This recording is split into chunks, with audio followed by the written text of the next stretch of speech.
नमस्कार, स्वागत है आप सभी का be wealthy help live session में, जहां पर आमतौर पर आपके म्यूचुअल फंड से जुड़े सवालों के जवाब देने की हम कोशिश करते हैं। और इसी कोशिश में आज का भी ये सेशन आज हमारे साथ जुड़े हुए हैं पहली बार इनफैक्ट ऋषभ देसाई।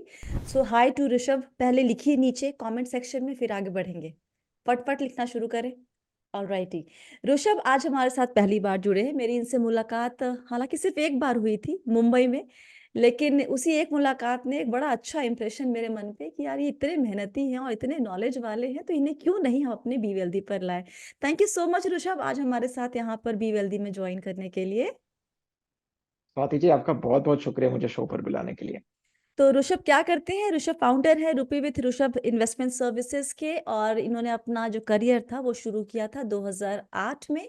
फीचर हो चुके हैं सीएनबीसी टीवी 18, सीएनबीसी आवाज, बाजा, सीएनबीसी बाजार, ET now, Bloomberg Quint, NDTV profit. मतलब आप सिर्फ नाम लीजिए और उन हर जगह पर आप या तो ऋषभ को देख चुके हैं या फिर उन्हें पढ़ चुके होंगे। तो अब इनके अनुभव का जरा हम फायदा उठाएं और शुरू करते हैं आपके सवाल जवाब का सिलसिला। पहला सवाल है मीनाकेतन मिश्रा जी का, भुवनेश्वर ओडिशा से। लिखा है कि एक्सिस ब्लू चिप में 5 साल पहले निवेश किया था, पीजीआईएम फ्लेक्सी कैप में 2 साल पहले निवेश किया था। अब दोनों की प्रेजेंट परफॉर्मेंस बड़ी अच्छी नहीं लग रही है इनको, अगर बेंचमार्क से देखा जाए तो। अब टैक्स हार्वेस्टिंग के पर्पस से चाहते हैं इस दोनों फंड से पैसे रिडीम करना, और उसी पैसे को फिर ये 5 साल से ज्यादा के लिए री इन्वेस्ट, वापस से निवेश करना चाहते हैं। लेकिन वो अब मिड कैप या फिर इंफ्रास्ट्रक्चर फंड में निवेश करने की सोच रहे हैं, और उस पर हमारी सलाह चाहिए। तो इस एक सवाल में बहुत सारे सवाल हैं ऋषभ। पहली बात तो ये कि ये एक्सेस को लेकर बेइंतहा सवाल हमारे पास पिछले कुछ साल साल तो नहीं कहेंगे, लेकिन हाँ कुछ महीनों में तो खैर खास कर आए ही हैं। पीजीआईएम को लेकर बहुत ज्यादा सवाल हमारे पास नहीं आया है। तो पहला चीज कि इन दोनों फंड की परफॉर्मेंस पर आपकी राय क्या है? स्वाति जी, सो वंस अगेन आपका बहुत बहुत शुक्रिया मुझे शो पर बुलाने के लिए। I am very excited to start my journey Be Wealthy के साथ। एंड आपका भी शो मैं काफी देखते रहता हूँ, क्योंकि हमारे कलीग्स, हमारे पर्सनल फाइनेंस में मेरे जो काफी सारे दोस्त थे जो मीडिया में आते हैं, वो जी। भी आपके चैनल पे काफी आ चुके हैं। सो हम आपको सालों से टेलीविजन पे भी देखते आ रहे हैं और अभी आपके YouTube channel. So I really hope कि आपका यूट्यूब चैनल इससे भी ज्यादा एक्सप्लोर हो, एक्सपांड हो। My my thank you best so wishes to much. You. Thank and I you am so very much. Excited आपके साथ जर्नी स्टार्ट करने के लिए। Hmm. Now jumping into the question. देखिए, पहले तो मैं ये क्वेश्चन को आपने करेक्टली पुट किया कि क्वेश्चन के अंदर ही काफी सारे क्वेश्चंस है। तो मैं थोड़ा ब्रेक आंसर को थोड़ा ब्रेक डाउन कर देता हूँ मैं। हम्म। पहले तो let's come to the products. जो एक्सिस ब्लू चिप है और पीजीआईएम का जो फ्लेक्सी कैप है, दोनों पहली बात तो अच्छे प्रोडक्ट्स है, अच्छे हम्म। एएमसी से बिलोंग करते हैं, right. Hmm. Axis Blue Chip और ये पीजीआईएम फ्लेक्सी कैप दोनों ग्रोथ ओरिएंटेड स्ट्रेटेजीज है। Okay, so over the last 3.5 years growth strategy ने काफी अंडर परफॉर्मेंस दिया है। Okay, hmm. Value as a strategy ने काफी अच्छा सा आउट परफॉर्म किया है। तो आप वैल्यू फंड्स देखोगे कि जो वैल्यू ओरिएंटेड एएमसीज है लाइक आईसीआईसीआई, फ्रैंकलिन, उनके काफी सारे प्रोडक्ट्स आउट परफॉर्म किए। और हम्म। जो ग्रोथ स्ट्रेटेजी प्रोडक्ट्स है, वो जाके मोतीलाल ओसवाल हो, कि मिराई एसेट हो, कि एक्सिस, पीजीआई, काफी अंडर परफॉर्मेंस हुआ है। सो एक तो स्ट्रैटेजी अंडर परफॉर्म की है, ऐसा नहीं है कि फंड में कोई फंड की इशू है? इशू मुझे नहीं लग रहा है। Okay, axis Blue chip is a large cap fund. अभी लार्ज कैप में यूनिवर्स इज वेरी लिमिटेड। जो टॉप 100 स्टॉक्स होते हैं उसी में ही फंड मैनेजर को चौन यार खेल खेलना पड़ता है। हम्म। तो हम अभी क्या सजेस्ट करते हैं कि क्योंकि लार्ज कैप एक्टिव फंड्स काफी सारे, not only axis Blue chip but entire category में काफी सारे फंड्स अंडर परफॉर्म कर चुके।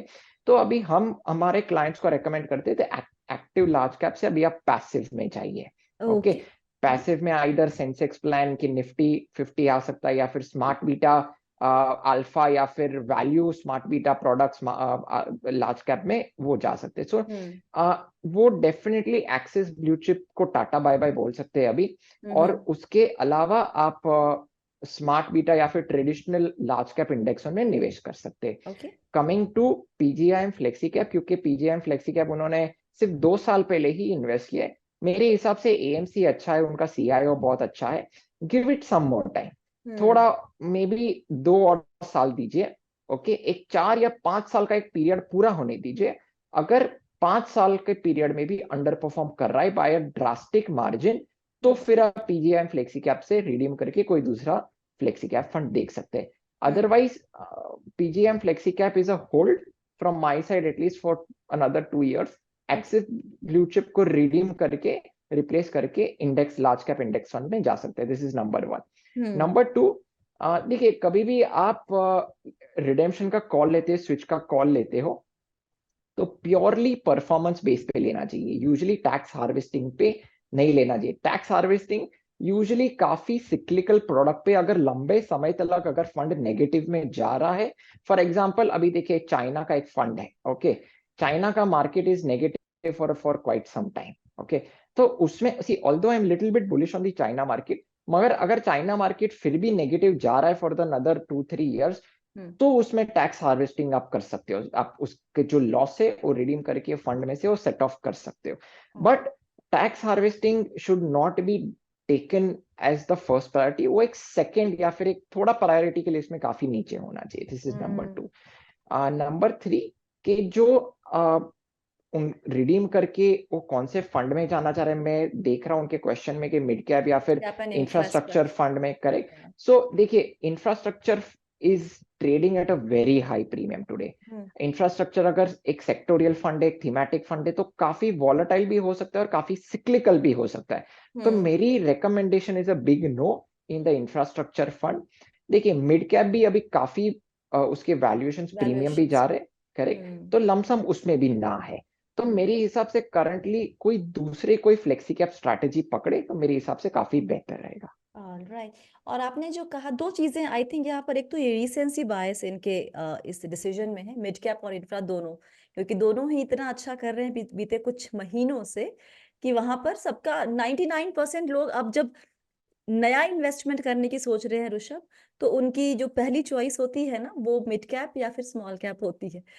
तो इस चीज से थोड़ा बचिए, जो ऑलरेडी बहुत अच्छा कर चुका है उसमें जाएंगे अगर आप पीक पे, तो इस बात के चांसेस बहुत ज्यादा है कि आगे आपका जो एक्सपीरियंस है वो बहुत अच्छा नहीं हो। आपने कहा था कि लार्ज कैप में आप पैसिव की तरफ मुड़ सकते हैं, मीना केतन जी के लिए सलाह दी थी। कोई पर्टिकुलर फंड का नाम अगर आप रेकमेंड करना चाहें यहाँ पे? अब पैसिव में तो आप कौन से भी एएमसीज के साथ जा सकते हैं। किसी सिर्फ सिर्फ ध्यान रखें कि उसमें एक्सपेंस रेशियो कम हो और ट्रैकिंग एरर मिनिमम हो, बस। सो यू बाकी आप कौन से यू भी have to AMC, pick one. मेरे को एचडीएफसी सेंसेक्स प्लान अच्छा लगता है, यूटीआई का निफ्टी 50 फंड अच्छा लगता है, तो ये दो में निवेश कर सकते हैं। अगला सवाल मनोज वर्मा जी का लेते हैं। क्या डीमैट अकाउंट का नॉमिनी म्यूचुअल फंड और शेयर या स्टॉक मार्केट दोनों के लिए होता है, या फिर म्यूचुअल फंड हाउस के वेबसाइट से नॉमिनी को ऐड करना पड़ता है? नॉमिनेशन का प्रोसेस, यहाँ पर ये शायद equity as an one asset class को देख रहे हैं और उनको लग रहा है कि अगर एक जगह मैं कर रहा हूँ, क्या दूसरी जगह भी करना है या फिर दोनों के लिए सेपरेट करना है? स्वाति जी, ये बहुत बढ़िया क्वेश्चन है एक्चुअली। जी। नहीं, जरूरी नहीं है कि जो डीमैट अकाउंट में जो नॉमिनी हो that remains the same in the mutual fund के जो फंड के फोलियो में। अगर आपको म्यूचुअल फंड में अगर नॉमिनी करना है, तो आपको फोलियो में जाके आइदर आप ऑनलाइन कर सकते हो या फिर फिजिकली आप एप्लीकेशन दे सकते हो। यूजुअली जब भी आप यूनिट्स परचेज करते हो, तो उसमें ही अगर नया फोलियो है, तो आप नॉमिनी ऑप्ट कर सकते हो, आपके मनपसंद नॉमिनी। अगर एग्जिस्टिंग फोलियो है, तो जो नॉमिनी फोलियो में है वो ही रिमेन रहेगा। अगर आपको चेंज करना है, तो आपको फोलियो में जाके चेंज करना पड़ेगा, आइदर ऑनलाइन और in the physical form. Demat account में जस्ट बिकॉज डीमैट में रिफ्लेक्ट करा है, दैट डज नॉट मीन कि म्यूचुअल फंड के फोलियो में भी वही नॉमिनी रहेगा। ओके। इमरान जी का सवाल है कोलकाता से। 2 करोड़ जोड़ना चाहते हैं 20 साल में म्यूचुअल फंड निवेश के जरिए। Nifty mid mid Cap 150 index fund में इनका कुछ निवेश है 1.5 लाख का। स्मॉल कैप 250 इंडेक्स फंड में इनका निवेश है 25,000 का, 3 महीने पहले किया है। अभी 2 लाख और एक मुश्त निवेश करना चाहते हैं। जानना चाहते हैं कि कितने पैसे निवेश करने होंगे ताकि ये जो लक्ष्य है 20 साल में 2 करोड़ का, वो पूरा हो सके। मुझे लगता है ये लमसम इन्वेस्टमेंट कर रहे हैं, जैसे इनके पास पैसे आते हैं वैसे ये निवेश करते हैं, ये एसआईपी रूट नहीं ले रहे हैं और हमारे पास कोई डिटेल नहीं है। तो इन्हें क्या हम ये बताएं कि इकट्ठे एक बार में कितने पैसे निवेश करने होंगे या एसआईपी के जरिए कितनी रकम डालनी होगी? स्वाति जी, पहले तो दोनों ही इंडेक्स फंड्स है, मिड कैप और स्मॉल कैप, तो फंड लेवल पे तो मुझे कोई इशू नजर नहीं आ रहा है। जी। पहले तो मैं थोड़ा मैथ्स पे आ जाता हूं मैं। See, hmm. Assuming 12% CAGR returns in equity for the next 20 years, hmm. उनका जो एग्जिस्टिंग पैसा है 3,75,000 लमसम जो ऑलरेडी इन्वेस्टेड है, प्लस अगर वो 20,000 रुपीज पर मंथ SIP करेंगे तो 20 साल के एंड में वो 2 करोड़ अच्छी तरह से अचीव कर पाएंगे। 30,000 per month you said, right? 20,000 per month. 20,000, okay. Yes. सो 3,75,000 जो एग्जिस्टिंग लमसम पे, plus SIP of 20,000 rupees per month will hmm. Give the investor 2 crore of rupees after 20 years। तो वो गोल अच्छी तरह से अच्छा अचीव कर पा रहे हैं अगर वो SIP मेथोडोलॉजी में फॉलो करते 20,000 rupees per month. This is number hmm. 1। Currently मैं लमसम रेकमेंड क्यों नहीं कर रहा हूँ, क्योंकि मार्केट्स बहुत हाई पे चल रहे हैं, right. Hmm. So SIP methodology is much more better today. अगर down the line market 5-10% dip होता है तो थोड़ा थोड़ा अब यूनिट्स अक्यूमुलेट कर सकते हैं, जैसे आपकी पैसे की क्षमता हो तो। Hmm. But over the period of time, क्योंकि मैं प्रश्न भी जो पढ़ रहा हूं मैं, उनके पास ज्यादा लमसम नहीं है, सिर्फ 2 लाख ही एडिशनल लमसम कर सकते हैं। तो हम्म। ओवर द नेक्स्ट 20 years वो अपने सिर्फ इतने में ही वो फुलफिल नहीं कर पाएंगे। उन्हें SIP तो करना ही पड़ेगा to achieve 2 crore of rupees. Now अगर उन्हें स्पेसिफिकली 2 लाख अगर लमसम तरीके से इन्वेस्ट करना है, तो मैं चाहूंगा कि आइदर UTI का जो निफ्टी 50 इंडेक्स फंड है उसमें निवेश करें, या फिर HDFC का सेंसेक्स प्लान है उसमें निवेश करें, क्योंकि लार्ज कैप के जो वैल्यूएशन है compare to mid and small caps आज काफी रीजनेबल चल रहे हैं। So I am very comfortable putting in money और investing money in large caps rather than mid and small caps, क्योंकि हम्म।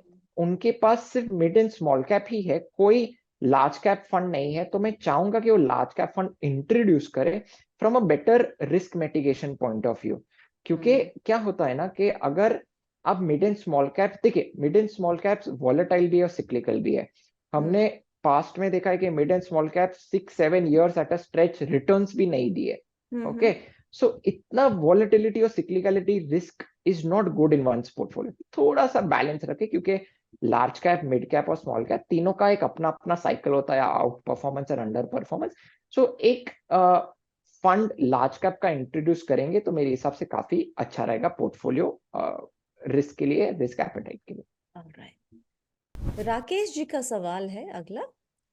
बहुत प्यारा सा सवाल भेजा है, शुरुआत बड़ी अच्छी लिखी है उन्होंने कि बहुत बहुत धन्यवाद कि मुझ जैसे राजस्थान के रेगिस्तान के छोटे से गांव जहां मूलभूत सुविधाओं की कमी है, वहां बैठे लोग फाइनेंशियल प्लानिंग कर रहे हैं, वो आपकी वजह से संभव हो रही है। इसलिए आपका बहुत बहुत आभार। बहुत बहुत शुक्रिया राकेश जी ये लिखने के लिए। और अगर बीवेल्दी की वजह से लोग अपनी फाइनेंशियल प्लानिंग कर पा रहे हैं तो हमें लगता है कि अपना काम हम सही तरीके से कर रहे हैं। इनकी उम्र है 34 साल। प्रत्येक महीने 10,000 की SIP पिछले 2 साल से ये कर रहे हैं। फंड इनके पोर्टफोलियो में Rishabh HDFC index fund, Sensex plan 3,000, Parag Parikh Flexi Cap 3,000, Motilal Oswal Nifty Mid Cap 150 index 2,000 and SBI small cap 2,000।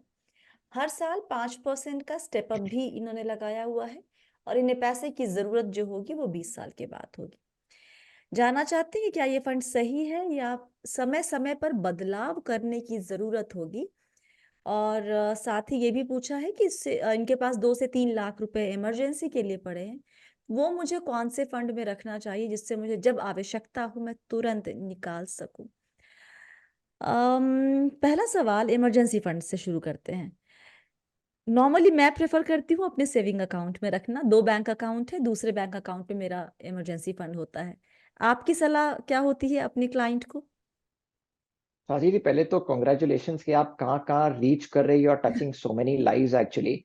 So that's a हाँ। Great thing. है उनका जो प्रश्न है काफी वेल थॉट क्वेश्चन है, क्योंकि वो उन्होंने लॉन्ग टर्म के साथ साथ शॉर्ट टर्म इमरजेंसी के बारे में भी वो सोच रहे। So that That's is very huge thing, good, big thing, yeah. Very big thing. So hmm. देखिए, there are two ways to look at this. एक तो इमरजेंसी फंड के लिए थोड़े बहुत सेविंग्स में तो होना ही चाहिए। आप सेविंग्स अकाउंट को आप स्वीप अकाउंट में भी आप कन्वर्ट कर सकते हो, वेयर बाय आपका सेविंग्स ही रहता है मगर आपको उसमें एक हायर इंटरेस्ट मिल जाता है। दूसरा ऑप्शन, आप फ्लेक्सी एफडी भी कर सकते हो कि जो एफडी में लॉक इन नहीं होता है, आपको जब चाहिए आप पैसा पुल आउट कर सकते हो। सो ये एक क्योंकि हम म्यूचुअल फंड वाले काफी म्यूचुअल फंड्स बात करते हैं, बट थोड़ा बहुत पैसा बैंक में भी रखना from a diversification point of view is also very important. So थोड़ा पैसा इमरजेंसी के लिए आप सेविंग्स अकाउंट में रखें, मे बी 20-25% आप सेविंग्स अकाउंट में रखें। बाकी मैं चाहूंगा कि आप डेट म्यूचुअल फंड्स में निवेश करें। आइदर आप लिक्विड फंड्स देख सकते हैं, अल्ट्रा शॉर्ट फंड्स देख सकते हैं, या फिर लो ड्यूरेशन फंड्स देखते हैं। ये तीन कैटेगरी बहुत ही अच्छा है, highly liquid. So from a emergency point of view थोड़ा बहुत सेविंग्स अकाउंट एंड थोड़ा बहुत डेट म्यूचुअल फंड्स में निवेश करें तो मेरे हिसाब से काफी वेल सॉर्टेड इमरजेंसी पोर्टफोलियो रहेगा उनका। This is number one. जो मैं उनका पोर्टफोलियो देख रहा हूँ, मेरे हिसाब से उनका पोर्टफोलियो परफेक्ट है, कुछ चेंज करने की जरूरत नहीं है। मैं परफेक्ट क्यों बोल रहा हूँ, क्योंकि एक तो फ्लेक्सी कैप भी है, लार्ज कैप भी है, मिड कैप भी है और स्मॉल कैप भी है, तो वेल बैलेंस पोर्टफोलियो है। Over and above of that उन्हें एक्टिव और पैसिव दोनों का मिक्स रखा हुआ है। तो बाई चांस चलो मान लेते कि एक्टिव अच्छा नहीं कर रहा है तो पैसिव तो उनके पोर्टफोलियो को बैलेंस आउट कर ही देगा। सो जैसा है वैसा ही चलने दे। I don't see any reason to change anything. ये आप 10 years, 15 years, 20 years तक आप कंटिन्यू रख सकते हैं without even monitoring it. You are good to go. This is number two. Number three, मैं थोड़ा अभी मैथ्स पे आ जाता हूं मैं, कि अज्यूम कर लेता हूँ 12% CAGR रिटर्न इक्विटी में फॉर द नेक्स्ट 20 years। अगर वो 10,000 रुपीज की जो SIP जो कर रहे प्लस 5% एनुअल टॉपअप कर रहे, that will give the investor around 1 crore 37 lakhs at the end of 20 years। Okay, to एक थोड़ा सा मैं आगे जाना चाह रहा हूं, मैं थोड़ा सा एक और पर्सपेक्टिव देना चाह रहा हूं। देखिए यूजुअली हम हमारे क्लाइंट्स को रेकमेंड करते, पहले तो हमें बहुत कम क्लाइंट्स ऐसे देखने को, इन्वेस्टर्स देखने को मिलते जो स्टेप अप करते। SIP तो कर लेते हैं, राइट, बट SIP के साथ साथ स्टेप अप करना भी बहुत इंपॉर्टेंट हो जाता है, क्योंकि हमारी इनकम एवरी ईयर या एवरी 2 years तो कुछ ना कुछ इंक्रीज तो होने ही वाली है, राइट। सो उसके साथ साथ भी स्टेप अप करेंगे तो बहुत ही अच्छा रहता है from a wealth creation point of view. So to give one more additional perspective, अगर आप 5% की जगह आप 10% टॉप अप करते हो तो आपको 2 करोड़ एंड ऑफ 20 years आपको इकट्ठा आप कर पाएंगे, अक्यूमुलेट कर पाएंगे। सो यूजुअली हम क्लाइंट्स को रेकमेंड करते हैं कि एनीवेयर बिटवीन 10 to 20% का एनुअल टॉपअप करें, but never the less something is better than nothing. 5% is great. अगर थोड़ा और 5% कर जाओगे तो मेरे हिसाब से बहुत बढ़िया रहेगा। क्योंकि जो रकम एक्यूमुलेट होगी वो आज सुनने में बहुत अधिक लग रही है राकेश जी, लेकिन 20 साल के बाद अगर आप महंगाई दर को भी फैक्टर इन कर लेते हैं ना, तो उस रकम की वैल्यू उतनी नहीं रहेगी जितना आज वो सुनने में अच्छा लगता है। तो एक बार किस रिक्वायरमेंट के लिए, किस गोल के लिए वो पैसे आप जोड़ना चाह रहे हैं उसको ज़रा असेस कर लें फिर से। और कोई डाउट हो उसमें तो आपके पास अब हमारा व्हाट्सएप नंबर सबके पास आपको स्क्रीन पे दिख रहा होगा, वो वहाँ पर आप व्हाट्सएप करें या फिर आप हमें मेल कर सकते हैं ask@bewealthy.co.in पर। अगला सवाल है संजय जी का। हमारे बड़ों ने कभी कहीं इन्वेस्ट नहीं किया, पहली बार मैंने ऊपर होकर मार्केट में और म्यूचुअल फंड में इन्वेस्ट किया है। मेरे पास जो है लगा रहा हूँ। 5 साल में बेटी की शादी के लिए 25 लाख चाहिए, कितना SIP करूं? म्यूचुअल फंड पोर्टफोलियो की वैल्यू अभी 2 लाख है, SIP 1 साल से चालू है। ये पहला पार्ट है। दूसरा, स्टॉक में एज एंड व्हेन मौका मिलता है तो निवेश कर देता हूँ। स्टॉक में 10 लाख निवेश किया है, पोर्टफोलियो की वैल्यू 12 लाख है। म्यूचुअल फंड का portfolio quant small cap, axis small cap, Motilal mid cap, SBI Contra. सवाल है यहाँ पर पोर्टफोलियो से जुड़ा हुआ कि एक्सिस स्मॉल कैप की जगह क्या ऐड करूं। तो यहाँ पर भी एक सवाल में कई सवाल छिपे पड़े हैं। कहाँ से शुरू करें, एक्सिस स्मॉल कैप से? स्वाति जी, पहले तो आई फील क्योंकि उनका टाइम होराइजन काफी लो है। जी। देखिए जब आप SIP करते हो तो एक लंबा समय रखना इज वेरी इंपॉर्टेंट, क्योंकि SIP करेक्ट। एक ऑल पॉइंट्स पे इन्वेस्ट करता है, नॉट नेसेसरली कि low. Which is the high point, medium point and low point in the market पे इन्वेस्ट करता है। तो हिस्टोरिकली हमने देखा है कि एसआईपी आप 6 या 7 साल में, मैं तो एक्चुअली 7 साल पकड़ूंगा, 5 साल इज स्टिल वेरी लेस, मैं Yes. प्योर इक्विटी की बात कर रहा हूं मैं। सो एसआईपी करे प्योर इक्विटी में तो मिनिमम 7 years का टाइम होराइजन होना चाहिए, दिस इज नंबर 1। नंबर 2, आप जब पोर्टफोलियो क्रिएट कर रहे हो, आपके पास अगर 5 या इवन 7 साल का समय है, तो आपके पास स्मॉल कैप फंड्स नहीं होना चाहिए। स्मॉल कैप के लिए मेरे हिसाब से एसआईपी मेथोडोलॉजी में 10 years का टाइम होना चाहिए। ओके, सो ये मैं चाहूंगा कि इसमें से रिस्क कम करे, क्योंकि देखिए अभी तो सब अच्छा चल रहा है, इसलिए कोई कंप्लेन कर नहीं रहा है। बट मान लीजिए कि कल उठ के कुछ मार्केट गिरता है, मिड एंड स्मॉल कैप गिरेगा, तो सब चढ़ जाएंगे, सब कंप्लेन करने लगेंगे।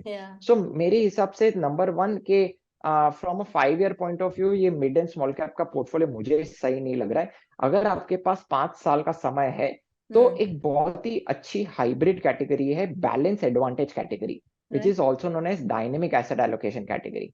ओके, तो आप उसमें एसआईपी करिए तो मेरे हिसाब से बहुत अच्छा रहेगा, क्योंकि you are leaving it up to the fund manager to decide कि कब इक्विटी में करना है, कब डेट में करना है, कितना इक्विटी में करना है, कितना डेट में करना है, राइट।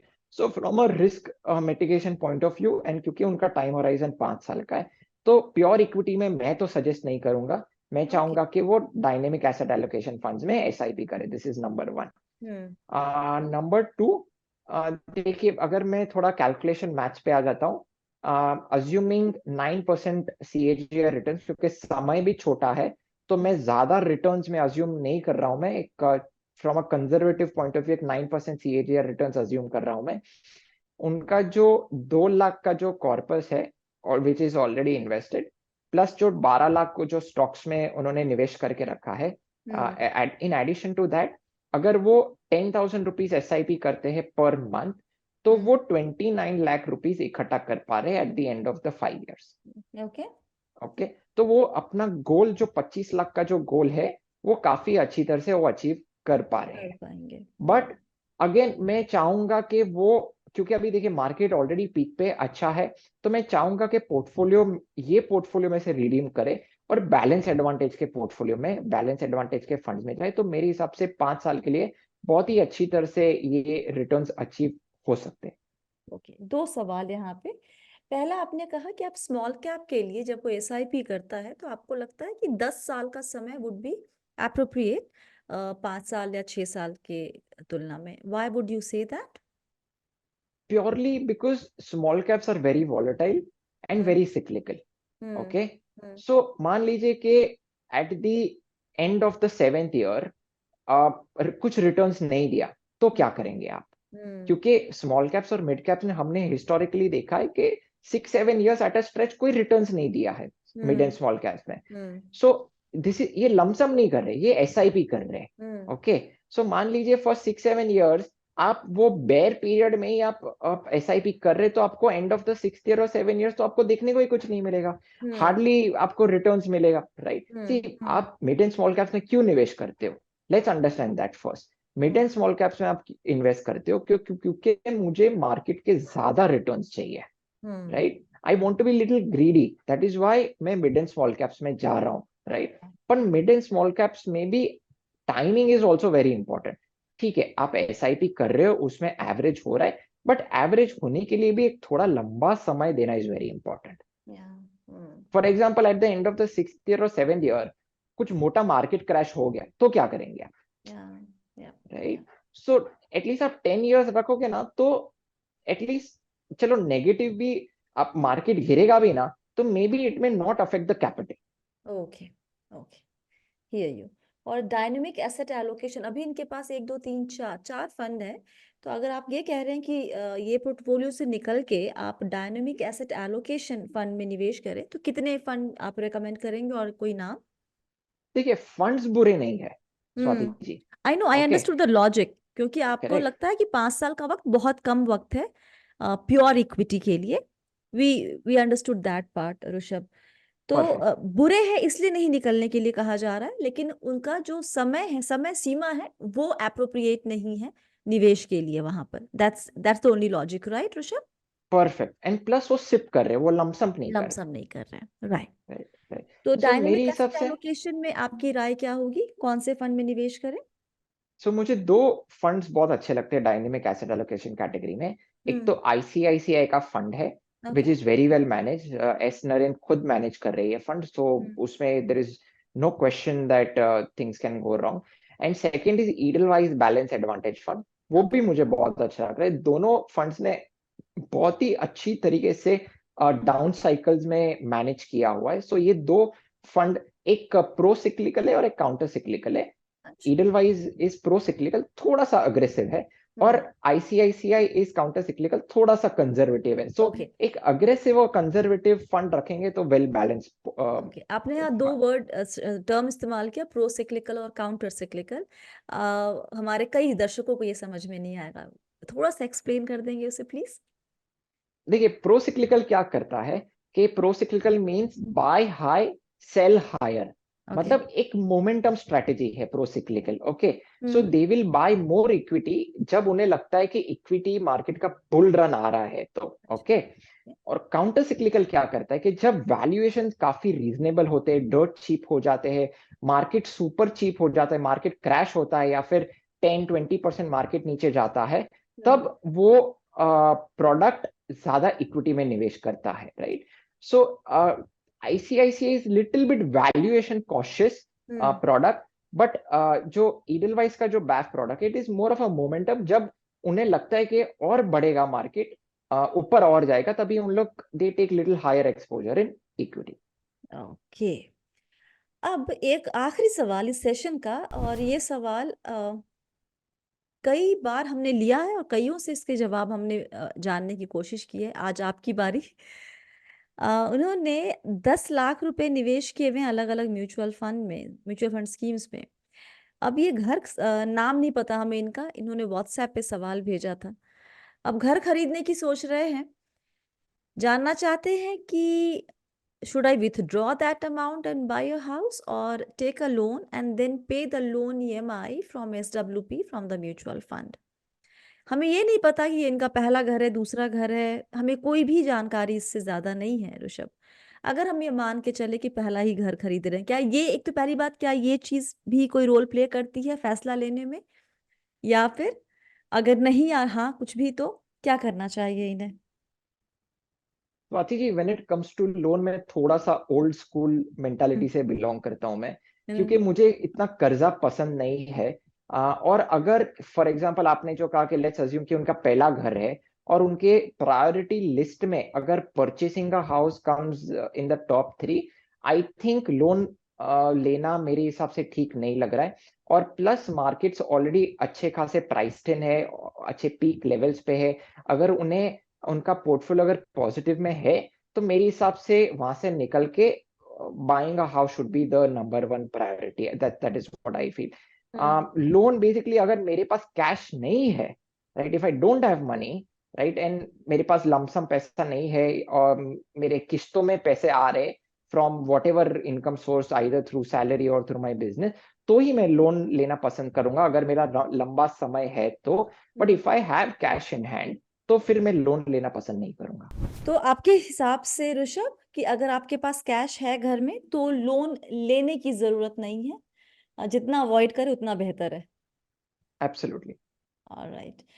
चलिए, आज के लिए फ़िलहाल इतना ही। Thank you so much Rishabh, सभी सवालों के जवाब देने के लिए, and I actually loved your answers. बड़ी क्लैरिटी के साथ, टू द पॉइंट, क्या करना है, क्यों करना है, उसके पीछे की वजह क्या है। यही 3 चीज़ों की ज़रूरत होती है किसी भी सवाल के जवाब में, and I just loved your answers. Thank you so much. बहुत बहुत शुक्रिया स्वाति जी। और इसी के साथ आज यहाँ बी वेल्दी में फ़िलहाल, be wealthy help live session में फ़िलहाल इतना ही। आपको आज ऋषभ के जवाब कैसे लगे, ये आप मुझे कमेंट करके बताएँगे, आप मुझे व्हाट्सएप करेंगे, आप मुझे ईमेल करेंगे। और और क्या? और आप याद रखिए कि आप हैं मेरे यानी स्वाति के साथ, और हम सब हैं बहुत ही सावधानी और समझदारी के साथ अमीर बनने के सफ़र पर। वक़्त देने के लिए बहुत-बहुत शुक्रिया। आप सभी को बहुत सारा प्यार और दुलार। Stay blessed, healthy and be wealthy.